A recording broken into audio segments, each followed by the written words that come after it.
That's easy.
Before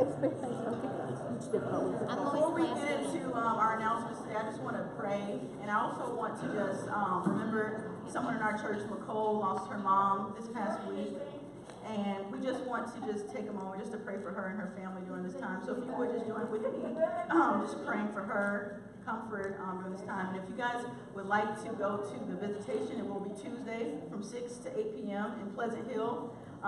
Pastor Todd is kind of going to coordinate some arrangements if you guys want to ride there together. We'll let you know more about that this week. So if you guys would just join with me in prayer.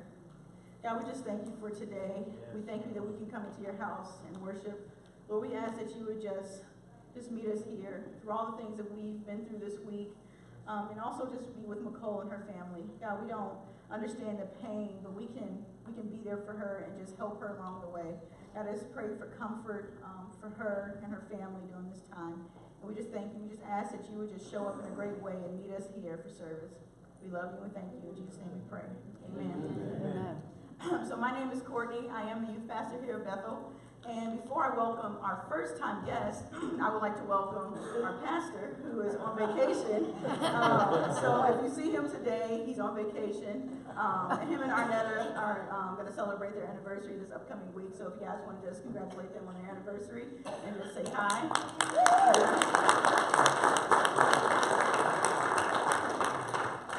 Along with welcoming them, I would also like to welcome our first-time guests. If you are a first-time guest, there is a communication card in the pew in front of you. If you would just fill that out, it gets to know it, help us know you a little bit better, and we'd like to send you a card later this week. Just thank you for joining with us. And you can place that in the offering plate when it comes around later in service. A couple announcements that we have is this upcoming Saturday at 9 a.m. there will be a prayer seminar. All are invited and encouraged to attend. Also, on Wednesday, October 31st, from 6 to 8 p.m. here in our parking lot, we'll have Trunk or Treat. This is going to be hosted by Upward Bound, and they're asking that you guys would donate candy. We have a bin out there in the foyer if you would like to donate candy. And we are also needing people to decorate cars to pass out the candy for that night. So if you're willing to decorate your trunk and pass out candy for the kids that night, there's a sign-up sheet out there in the foyer. And also coming up on October 21st through the 24th, we have our Fusion Kids hosting Space Quest Adventure. This will be a nightly event on Sunday, October 21st through the 24th at 6:30 p.m. The registration for that starts at 6 p.m. and that's for ages 1st through 6th grade. And we just encourage, if you have grandkids, neighborhood kids, anyone that is in that age group, we encourage you to bring them here or just tell their parents about this. Is going to be a 4-day event for kids to just get an encounter with God that just unique to them. So we just ask that you would do that. That's again starting next Sunday, the 21st through the 24th. And if you guys would just stand with me as we enter this time of worship.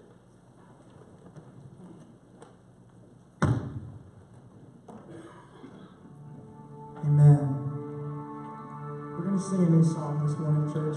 These altars are open. There's nothing special about coming up here. It's a fun place. It's a good place to be. But the thing that's special is when we're close together with other believers singing to God. There's something special about that. So if you're able, and if you're willing, feel free to come to the front with us as we worship. This song we've been singing in the youth group for a while now. And as youth kids, they love to dance in the presence of God with this song. So feel free.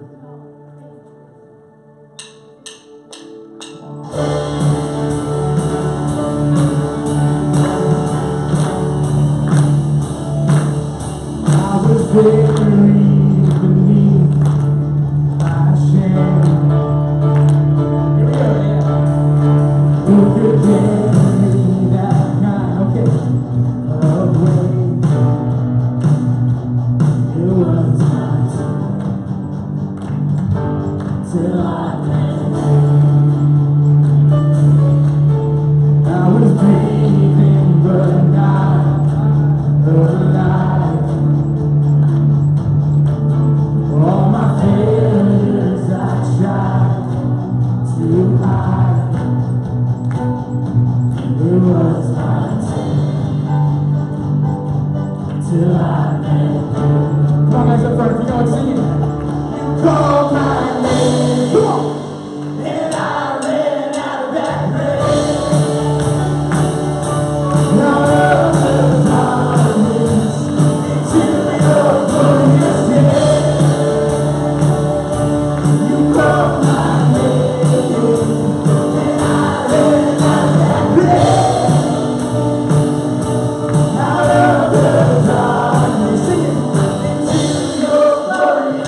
save my soul. Now your freedom is all that I know. The old made new. Come on. Jesus, when I met you, you called my name, and I ran out of that grave. Out of the darkness, into your glorious name. You called my name, and I ran out of that grave. Out of the darkness, into your glorious name.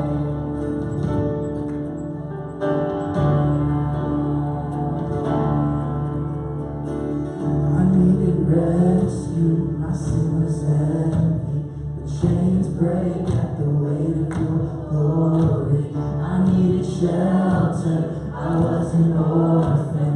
Now you call me a citizen of heaven. When I was broken, you were my healing. Now your love is the air that I'm breathing. I have a future, my eyes are open. Cause when you call my name, sing it. I ran out of that grave. Out of the darkness, into your glorious day. You call my name, and I ran out that grave. Out of the darkness, come on, into your glorious day.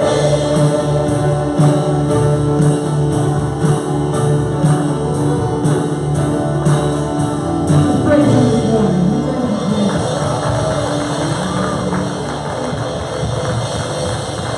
Oh, you call my name, and I ran out of that grave. Out of the darkness, into your glorious day. Yes, you did. You called my name, and I ran out of that grave. Oh, you call me now. Out of the darkness, into your glorious day. Jesus. Thank you, Lord. Thank you, Lord. Thank you, Lord.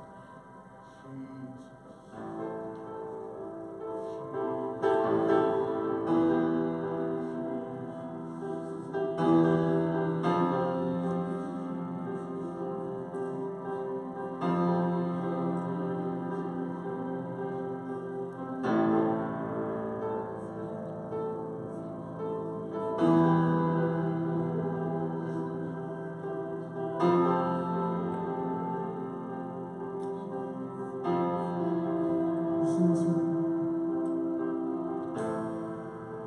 The one who made the blind to see is moving here in front of me, moving here in front of me. The one who made the deaf to hear is silencing my every fear, silencing my every fear. The one who made the blind to see is moving here in front of me, moving here in front of me. The one who made the deaf to hear is silencing my every fear, silencing my every fear. Tell me you believe. I believe in you. I believe in you. Glory to God. God of miracles. Hallelujah. I believe in you.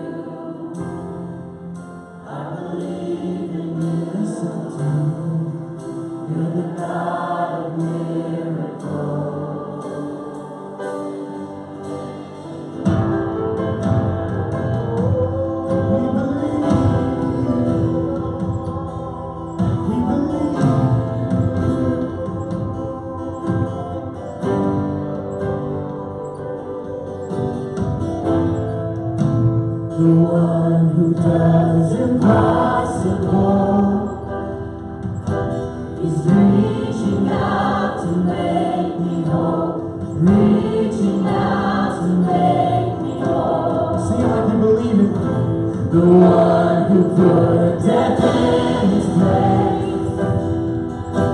His life is flowing through my veins. His life is flowing through my veins. I believe in you. I believe in you. You're the God of miracles.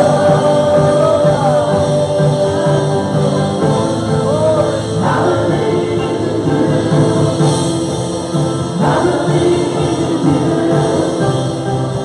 You're the God of miracles. I believe in you. I believe in you. You're the God of miracles.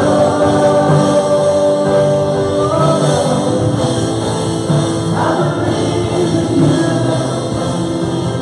I believe in you. You're the God of miracles. Glory to your name. Glory to your name. Church, what if we really believed that we were singing?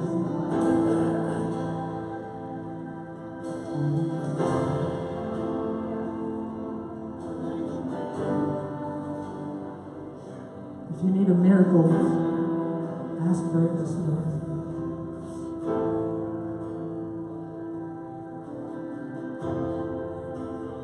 God who was and is to come, the power of the risen one. I believe in you. 'Cause you're the God who brings the dead to life. You're the God of miracles. You're the God of miracles. Hallelujah. The God who was and is to come. The power of the risen one. The God who brings the dead to life. You're the God of miracles. You're the God of miracles. The God who was and is to come. The power of the risen one.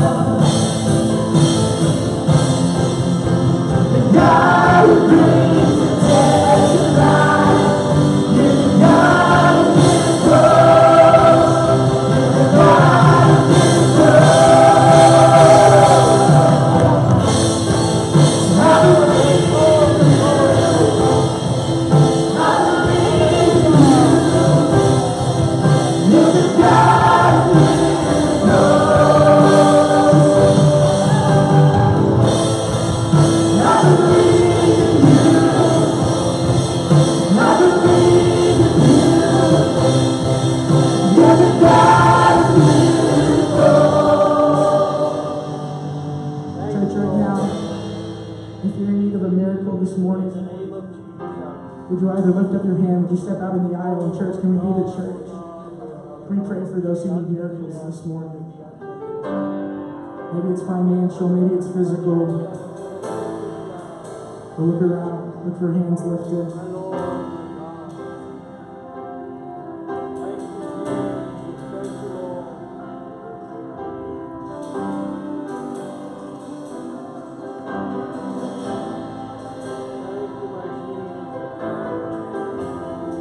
you,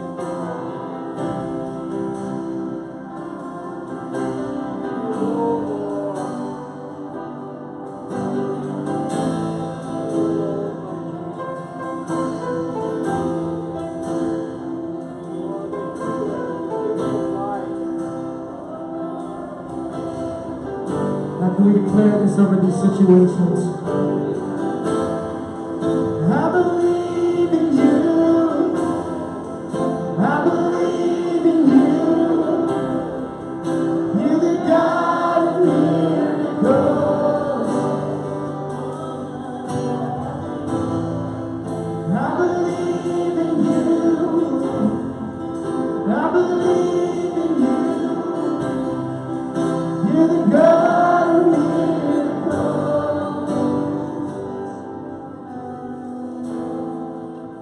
believe in you. I believe in you. Lord God. You're the Thank God of you, miracles. You are who you say that you are. I believe in you. Yes, I believe in you. You're the God of miracles. Thank you, my Jesus. Thank you, my Lord God. Glory, honor, and praise to you. Thank you, Lord Jesus. Thank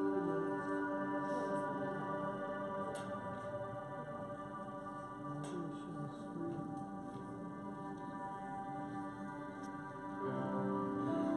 Jesus, my Lord, my God.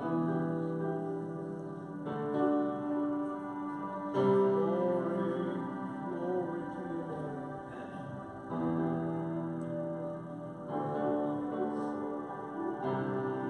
Just keep taking into his presence. Thank you,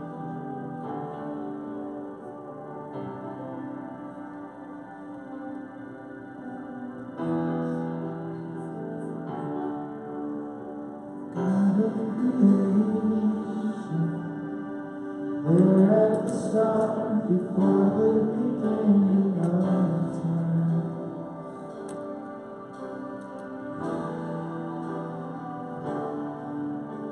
With no point of reference, you spoke to the dark and fleshed out the wonder of life.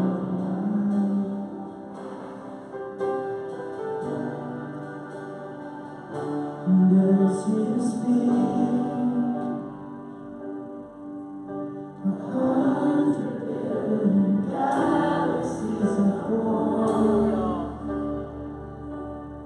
And the vapor of your breath, the planets form. thank you, my Lord. Thank you. If the stars are made to worship, so will I. Hallelujah. I can see your heart in everything you make. Every burning star, a single fire of grace. If creation sings your praises, so will I. Hallelujah. Glory, glory,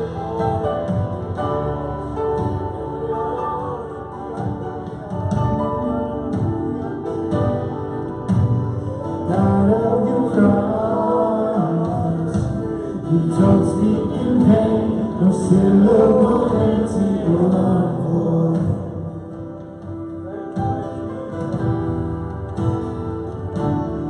And for once you have spoken, all nature in silence follow the sound of your voice.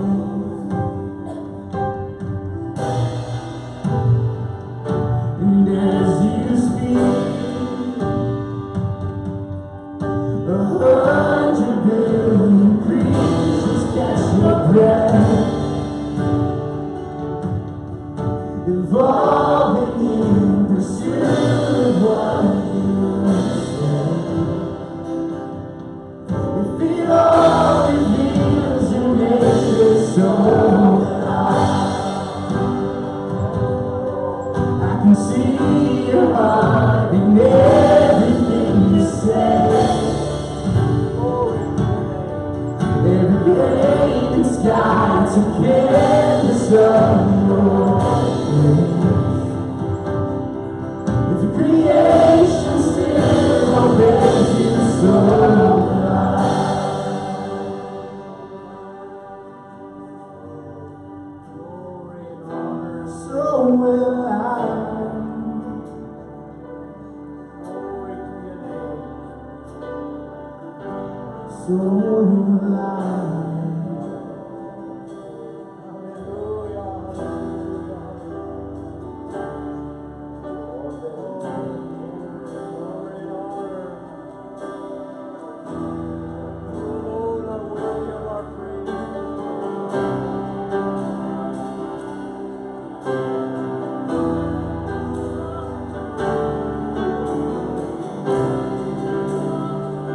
Just worship Him for Him.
If the wind goes where you send it, so will I. If the rocks cry out in silence, so will I. If the sun of our praise is still falls down, then we'll sing again 100 billion times.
done. Every part designed in a work of art and called love. If you gladly show surrender, so will I. I can see your heart, they build in different ways. Every precious one, a child you died to save. If you gave your life to love them, so will I. Like the world times. Oh, massacre, the mountain you're deep inside. You're the one who never leaves, the one who comes.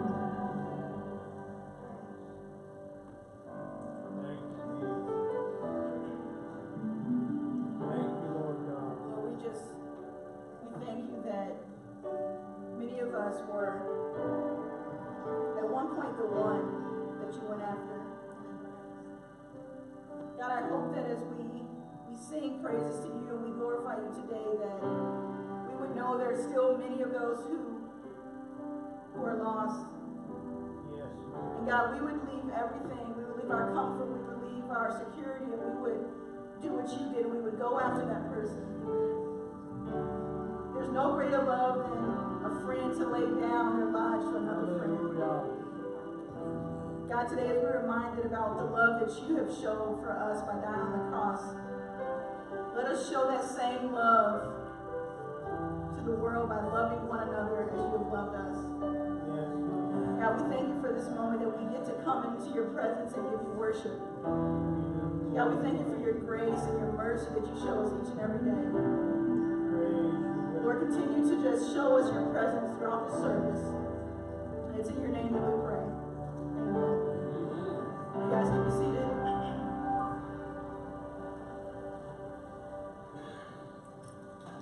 If I could have the ushers prepare to receive the offering.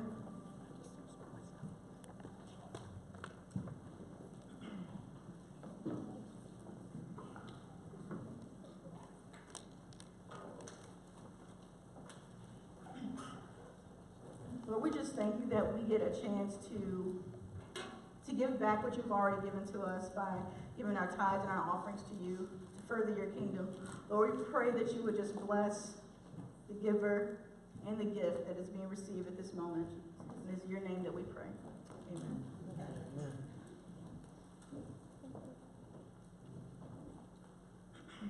In just a moment, as they're taking the offering, I'm going to have you guys... From the moment he set foot on an NBA... Just a second. I want everybody to be able to pay attention to it before you play it. That's the only reason why I'm saying that. I'm just excited to be up here to be able to speak to you guys. It's usually Youth Sunday when I get to do this, but it's not Youth Sunday, so I feel like kind of an adult today, being able to step in. I was a little nervous because I wasn't expecting Todd to be here, and he texted me like, "Oh, I'll be there today." I was like, "Okay, no pressure at all." But he's not the pastor today, he said, so he's a guest in our house. So, all right, Chelsea, you can go ahead and play that video. From the moment he set foot on an NBA court, Michael Jordan dominated his sport like few athletes ever had. You've been reading about a man, Greg. Today, I consider myself the luckiest man on the face of the earth. One small step for man, one giant leap for mankind.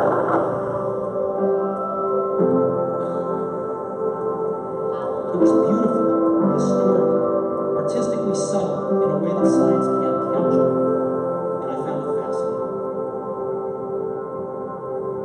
There is an indefinable, mysterious power that pervades everything. I feel it, though I do not see it.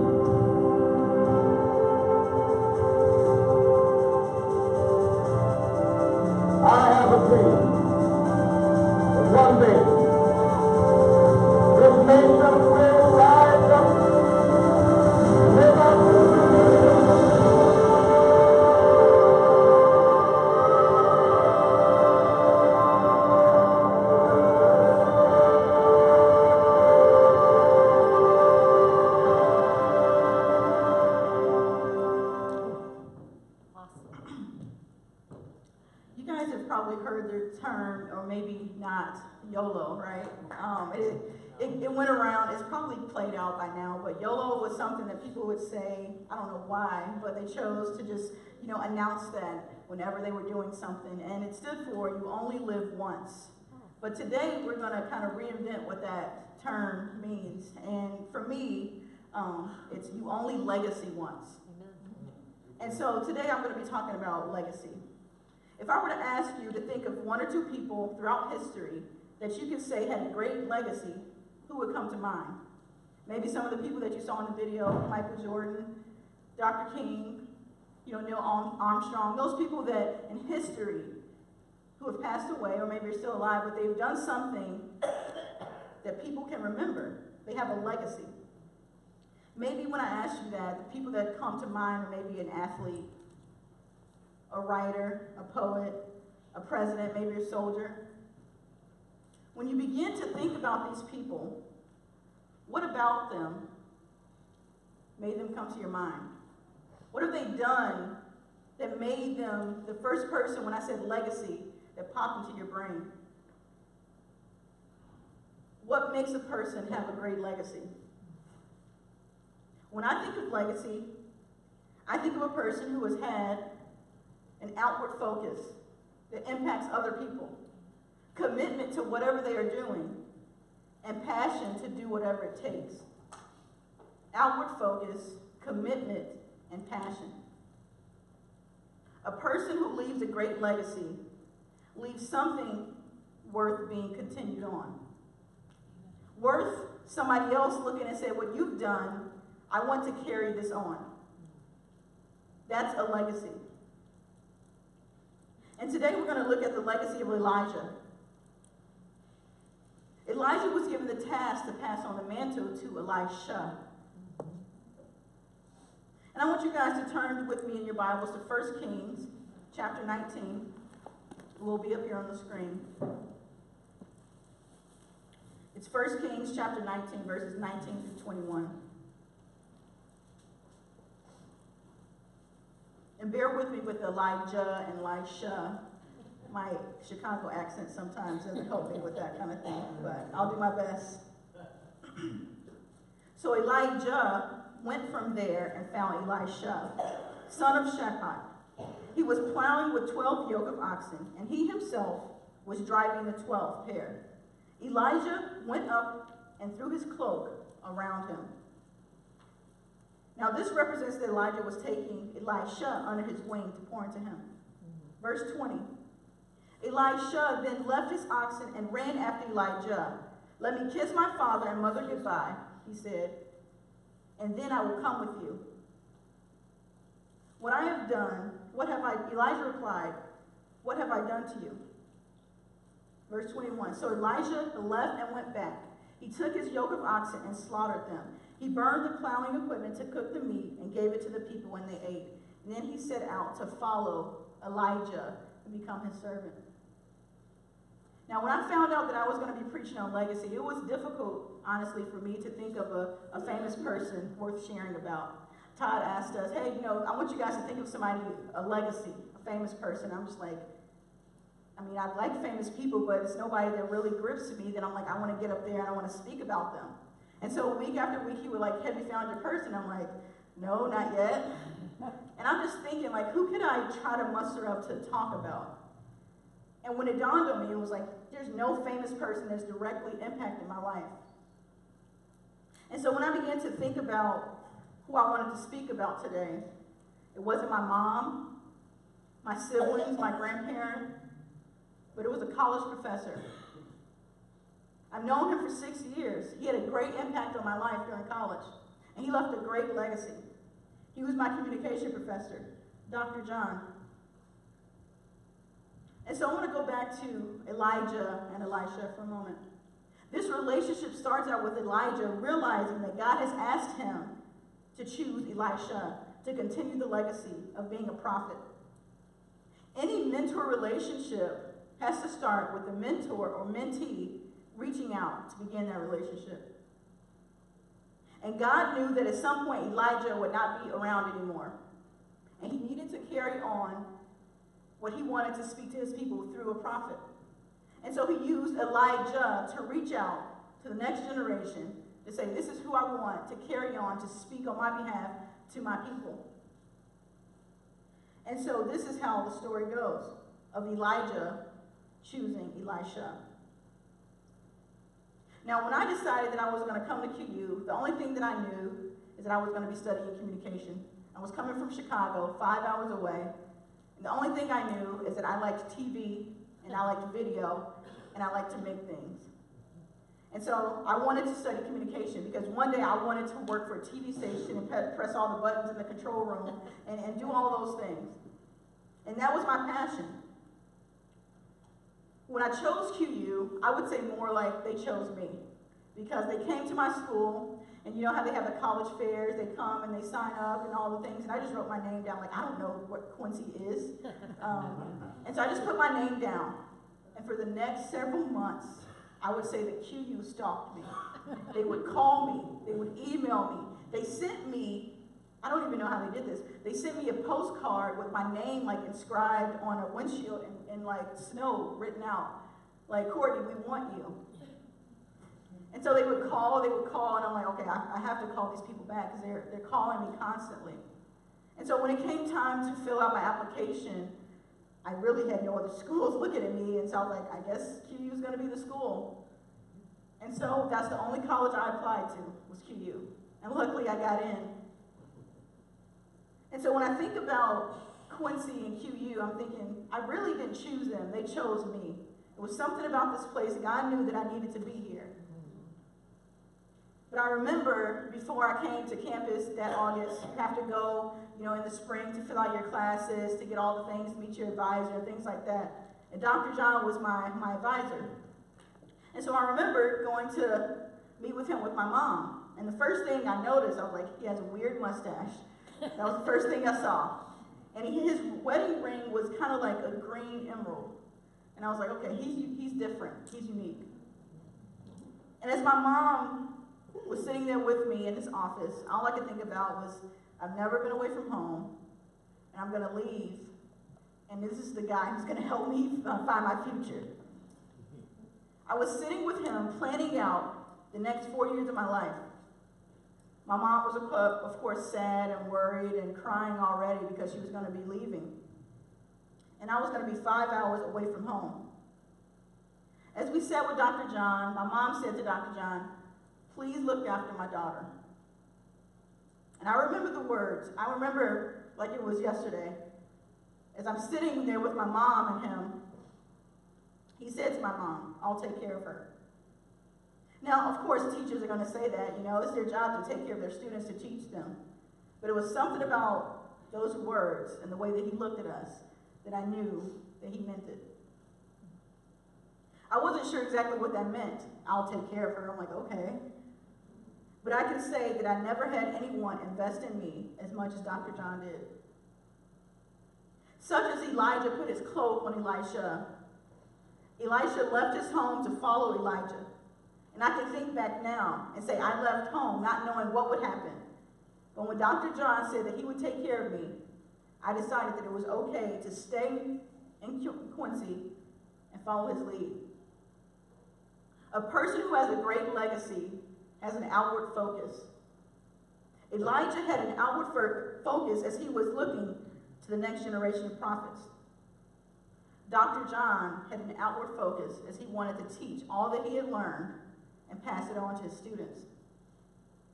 Dr. John started teaching at QU in 1972. He came to QU to work with the famed folklorist, Dr. Harry Hyatt. Dr. John believed that any student can learn and that the teacher's role is to assist the student in finding and applying his or her own special strengths. He was born a teacher. Anything he learned, he shared with his students. He believed in people 100%. Seeing them flourish and do things in their lives was the happiest moments in his life. So much that during our freshman year, Dr. John would always brag about the previous students who had graduated. So much that we were like, okay, they're gone now. It's about us. But he was so passionate and he loved people so much that once they even left him and went on to their careers, he could not stop talking about the impact that they were going to make. He loved people. There are many teachers in his life that I believe did the same thing for him. And they felt the same way about him, which is why he put that passion into action. But Dr. John, like I said, he was a weird guy. And he would do things that was unorthodox. His classes would sometimes be a lecture or 40 minutes of him telling jokes that we've heard the previous weeks. But it was something about the way that he taught people that you could remember everything that he would teach. I can remember because he was so, just wrapped up in helping people find what they were going to do in their future. He had internship programs. And so because of that, me, Willie, and Rachel Johnson were called the Gang of Three. It should be a picture up there in a second. The Gang of Three. And he called us that because we were always together, we were always doing things together, and we were all going to study communication. And so we worked in his office. And while working in his office, I was like his assistant. And sometimes I would leave things in his office, just because I didn't want to take them to my dorm, and I would leave, my homework, book bag, and one time I left my leather jacket in his office. It was probably there for 4 or 5 months, and he would tell me, please take this out of my office, please remove this. And I never did. But I remember one day, we're sitting in class waiting for him. I'm like, Dr. John's never late. He comes into class, and he's wearing my leather jacket in front of the entire class.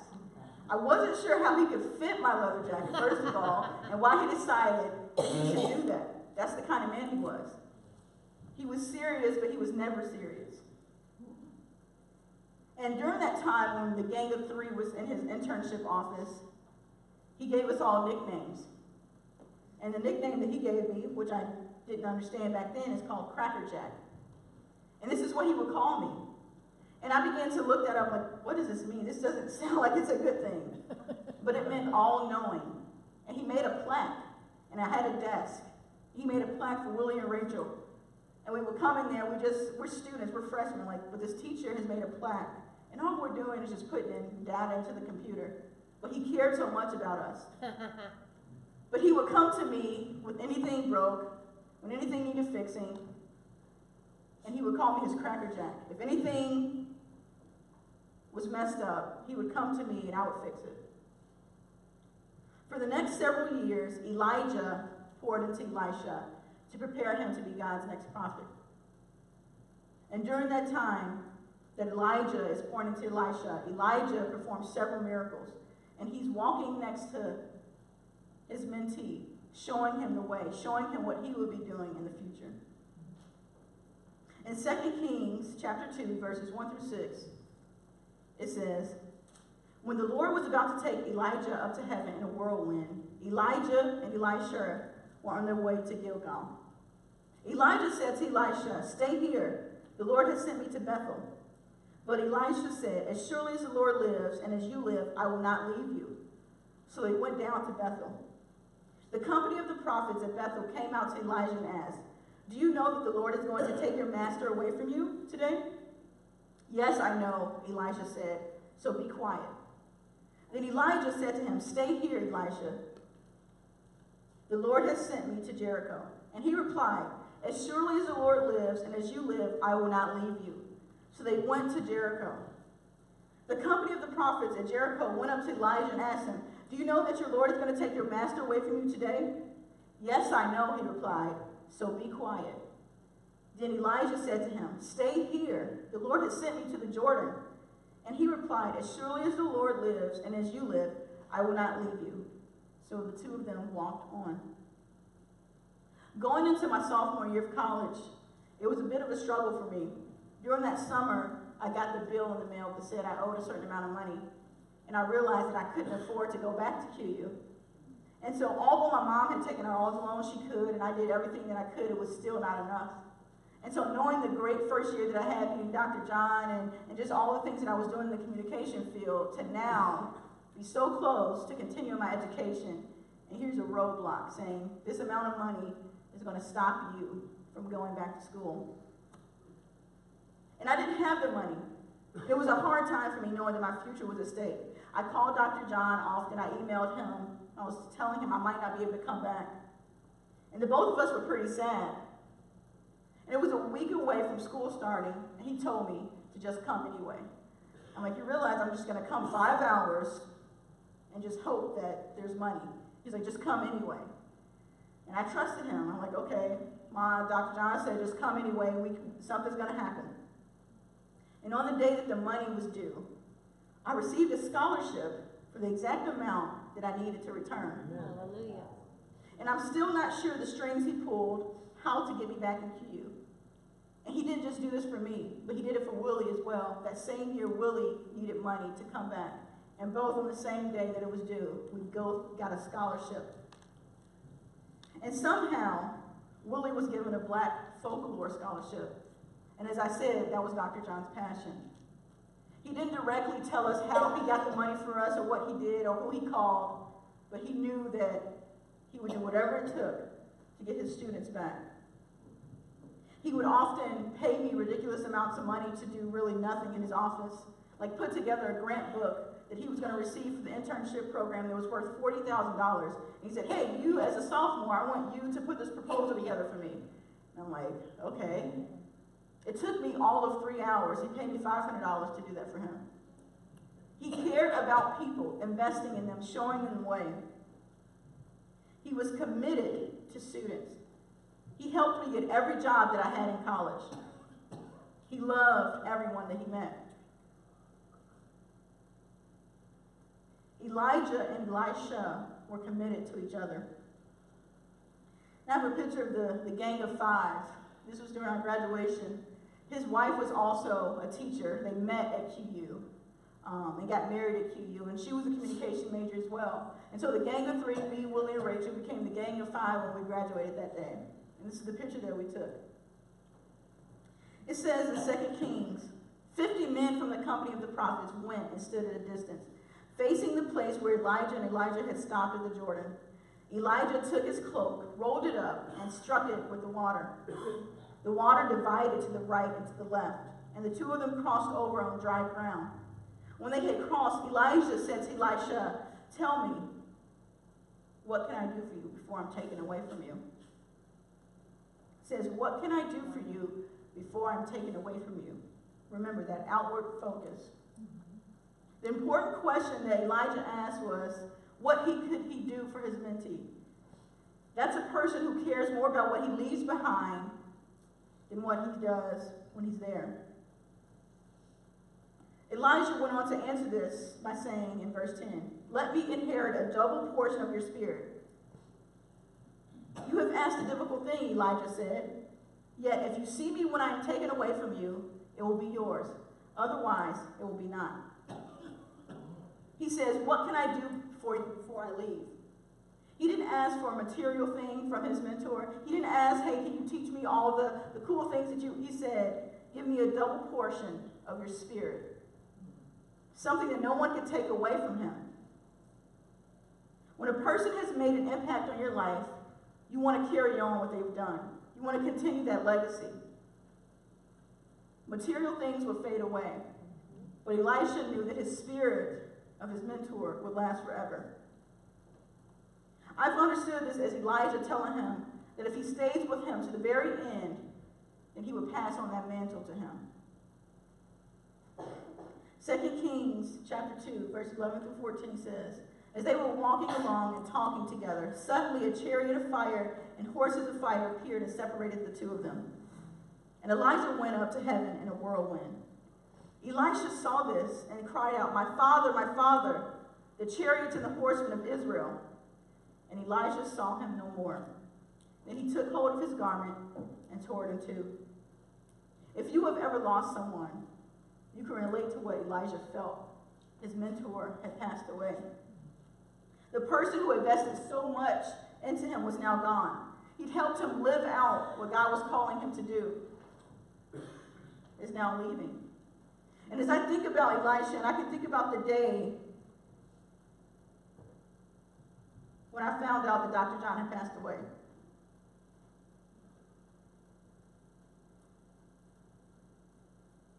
I can relate to losing my professor my mentor, and my friend. And this is a picture of Dr. John and me. It's been 4 years, almost 5 years since he's passed away. And the pain is just as bad as it was the day that I found out. It was sudden and unexpected. He wasn't sick. He didn't have anything wrong. He was at home asleep and passed away in his sleep, next to his wife. I'd already spent the past 6 years knowing Dr. John. 4 years while I was in college, and then 2 years after I had graduated, when he was still around. When I found out that I was planning to live in Quincy post-graduation, I called him up and said, hey, I'm not going back to Chicago. I'm going to be here. He was happy. We would go out to lunch. I would tell him all the things that I was doing, working at KHQA, living out my dream. He would take me and have me speak in front of his class. As we sat in class when I was a freshman, he was bragging on students who had gone before us. I was now that student that he would brag on to those current freshmen. It was the worst pain I'd ever felt in my life. When I began to try to process him being gone, what came to my mind is, I don't have any more time to learn from him. I have no more time to hear him push me to be the best person that I could be. I have no more time to hear his jokes that I've heard 1,000 times. There's no more time. And I can relate to Elisha seeing Elijah taken up to heaven and crying out, my Father, my Father. And now some of you may know that I did not have my dad in my life. And so when Dr. John stepped into my life, he was more than a teacher. He was a father figure to me. He was a friend. He was someone who cared. And once you experience a loss that was so great, it's hard to get back to just a normal routine. It's hard to just step back and just be okay without that person who's invested so much into you. But how do you do that? How do you step back and get into the normal routine of life when you just lost somebody who poured everything that they knew into you? 2 Kings chapter 2, verse 13 through 14. It says, Elisha then picked up Elijah's cloak that had fallen from him, and he went back and stood at the bank of the Jordan. He took the cloak that had fallen from Elijah and had struck it with the water. Where now is the Lord, the God of Elijah? He asked. When he struck the water, it divided to the right and to the left, and he crossed over. I knew that once I found out the news about Dr. John, I couldn't stay sad forever. But I needed to continue his legacy by pouring into others what I had learned. Every job that I had after he passed away, I always thought, how would Dr. John do this job? What would he say? How would he feel? Of all the thousands of students that came through his life, from teaching from 42 years, and lives that he impacted, how could I continue on his legacy? You see, when he passed away, it didn't just impact me, but it impacted all the students who had ever studied communication, all the students who had to take a speech class, all the students who had to grow through QU, Dr. John impacted. It doesn't matter how well you run the relay race, if you're passed to the next generation, fall short. When you invest in someone, you're allowing your legacy to live on beyond you. As Elijah learned from Elijah, it was what he did with what he had been taught after Elijah's death that we talk about this story. He showed honor to his mentor. Elijah goes on to be a prophet over Israel after Elijah died. He's fully committed to God, continually speaking to God to God's people on his behalf, performing miracles at the hand of God. In fact, Elisha goes on to perform twice as many miracles as his mentor. None of those things would be possible if it weren't for Elijah pouring into him. If Elijah did not teach Elisha, his legacy will be lost. It would end with his death. Your legacy can outlive you.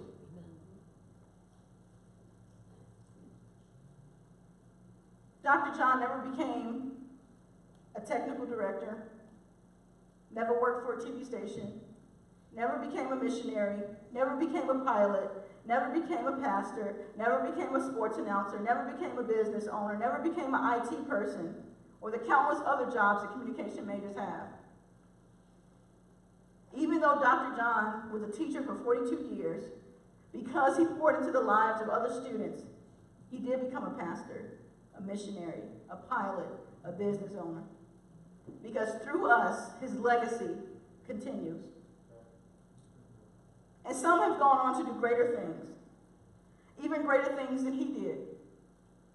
He studied language. He had a doctorate in language.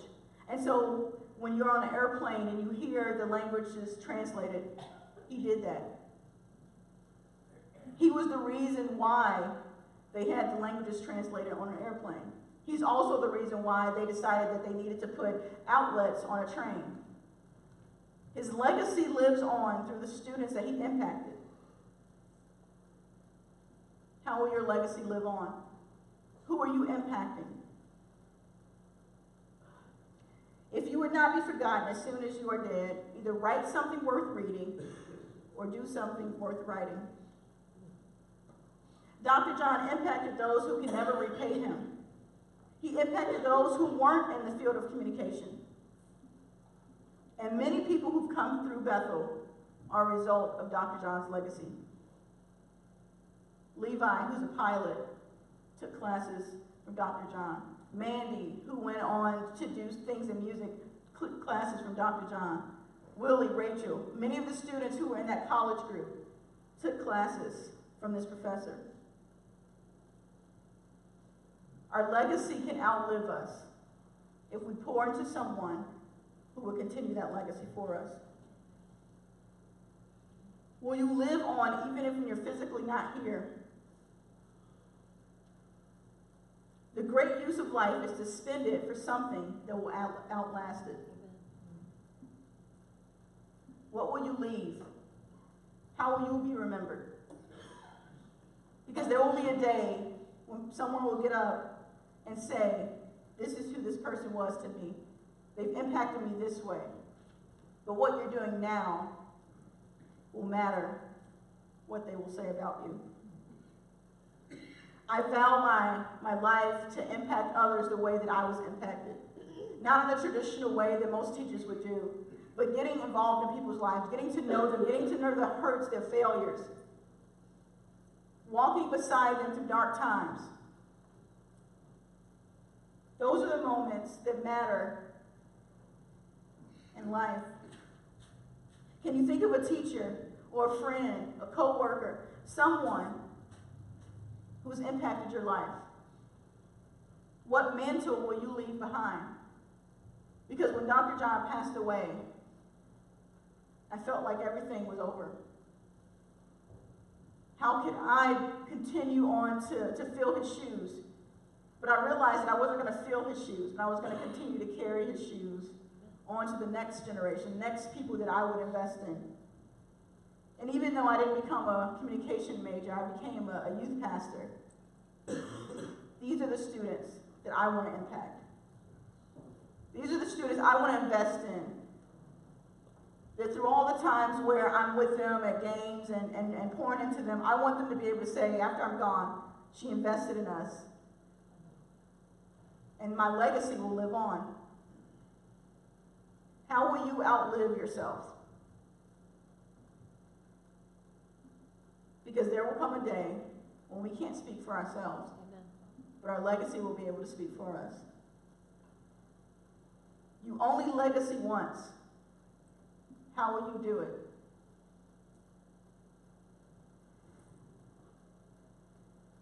I can remember the last conversation I had with Dr. John.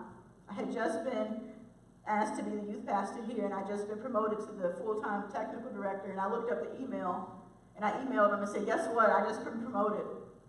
And I said, I have to work 1 a.m. to 10 a.m. I don't know how I'm going to do this. And he replied back, have you figured out how to sleep yet? He said, I'm going to be in Chicago next week. My daughter's getting married. We should meet up sometime soon. Soon never came. I never got to tell him the way that I felt about him in this way.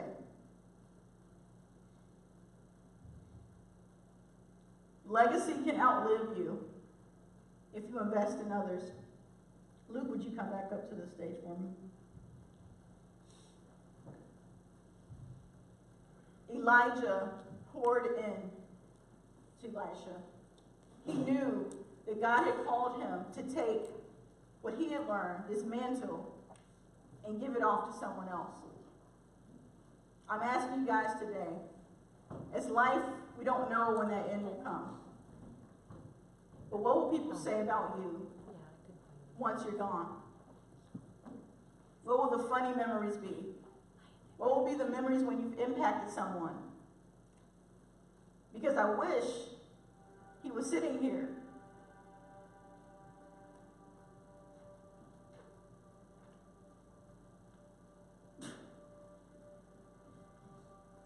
I wish he could hear me say this.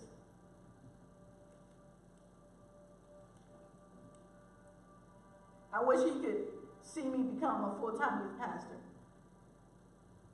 I wish he could see me being weird with my students the way he was weird with us.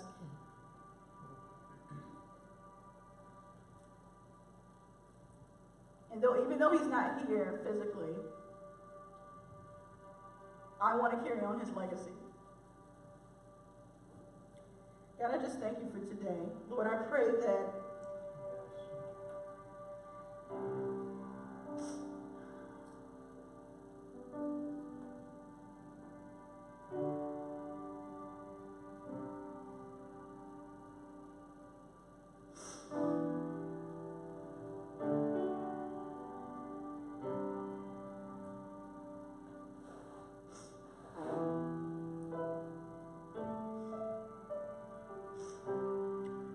I just ask that as we continue to live for you, God, that you would use us to pour into someone else, to show someone what your love looks like, to not only live for ourselves, God, but to live for someone who can never repay us. We can never repay you, God, for sending your son.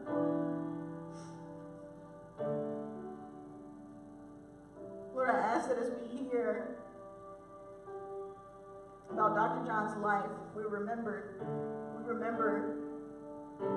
that if we can still hear and speak, that we still have a legacy that we can leave behind to other people.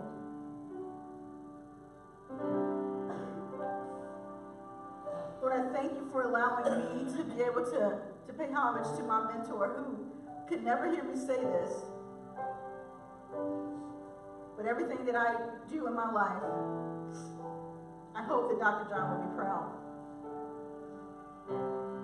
God, I pray that as we leave here today, we would not just live for ourselves, but we would allow our legacy to outlive us. And it's in your name we pray. Amen. I didn't plan to do this, but I'm just going to do it anyway. If I could have my students come up here with me, or former students, just that whole section, basically.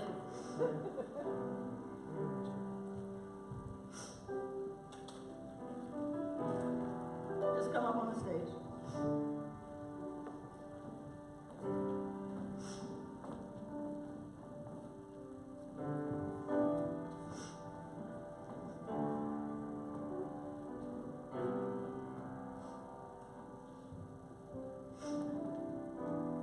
Guys that I want to one day be able to stand up once I'm gone and say that I've poured into their lives, say that I've given everything that I could to live, not just for myself, but for them. And during my time that I still have, I want to be able to to have these moments with them. That I can pass on my mantle.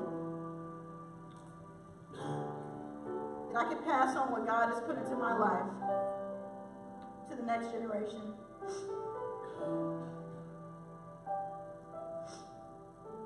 So I would say to my students today, soak up everything that you can from those people in your life. Don't be too quick to just cut off your grandparents when they're telling you a story about the things that they've done in their lives.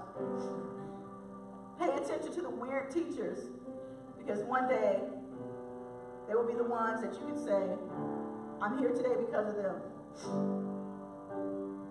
Allow what you do now to outlive you.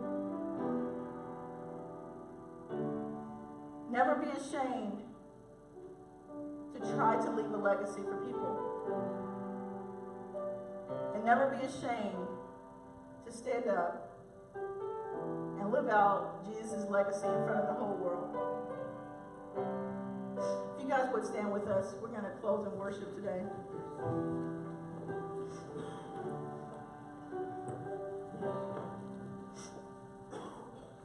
I would ask you guys, if those of you who still see these students up here, pour your legacy into them. Allow yourself to leave something for the next generation. Look, if you would just play solo out for us. If you would, if you want, you can come to the front. I'm not going to have a formal close. I just want to just honor these guys and just let them know that the things that I do is not just for me, but for them.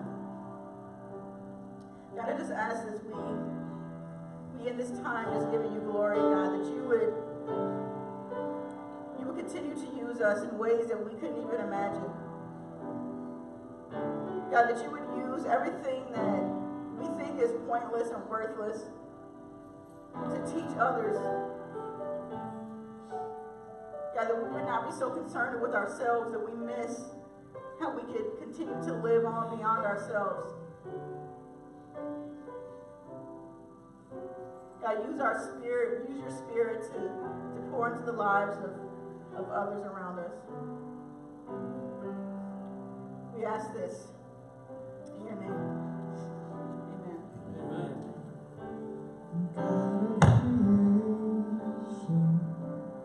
There at the start, before the beginning of time.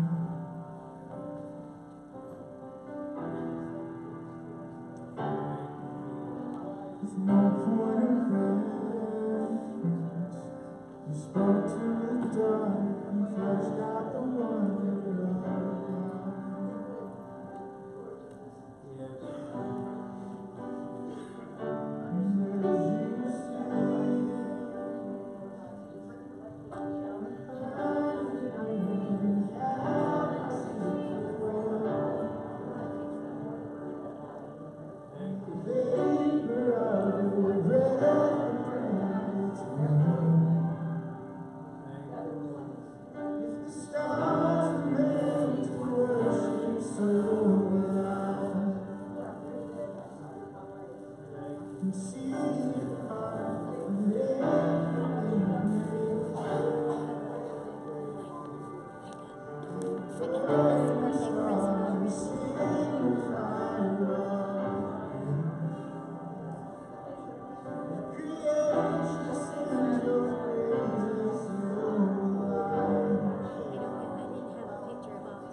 falling in pursuit of what you stand.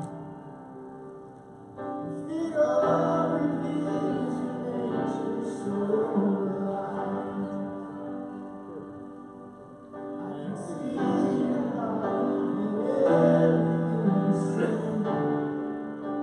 Glory to your name. Every day in the sky, the canvas of your grace. Creation still obeys you so alive. Thank you, Jesus.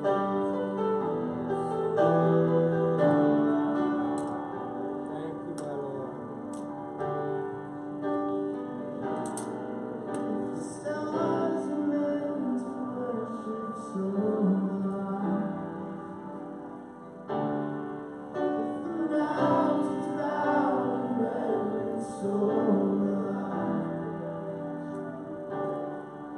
The oceans roar your praise so alive. For if everything exists to lift you high, so alive. The wind is very simply so alive. The rocks cry out in silence so alive. The sum of all our praises still falls shine. And we'll sing again 100 million times.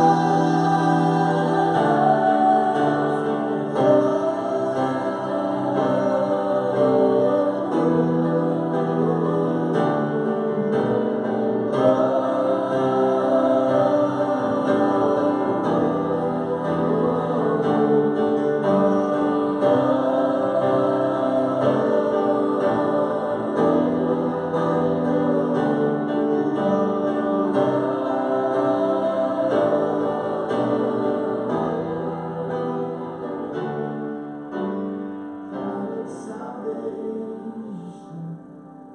chase down my heart through all of my failures and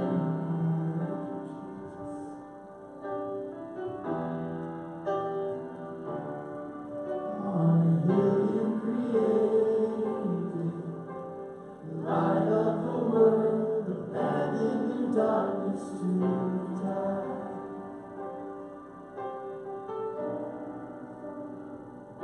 And as you speak,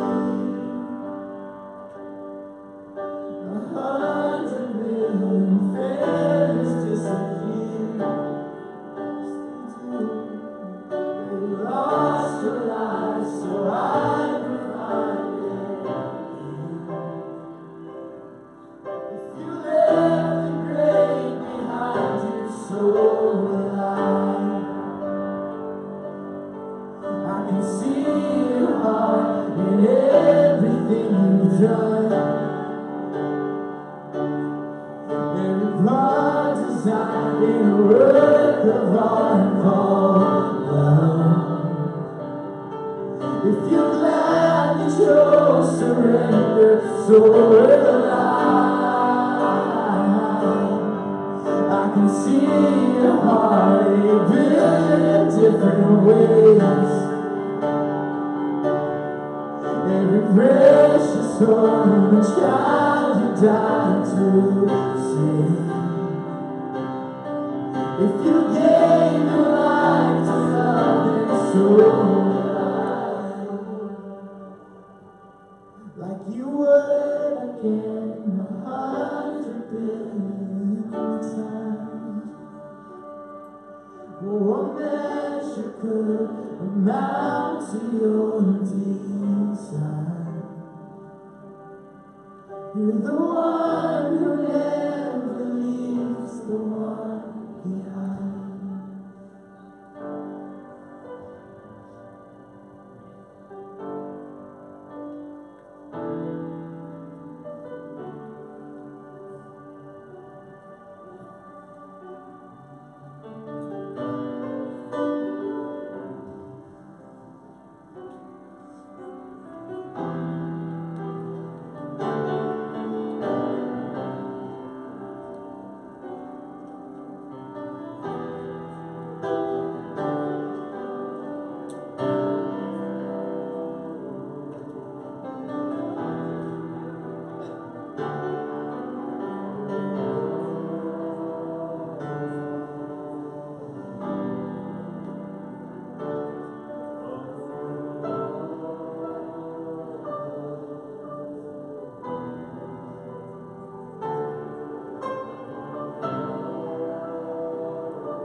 the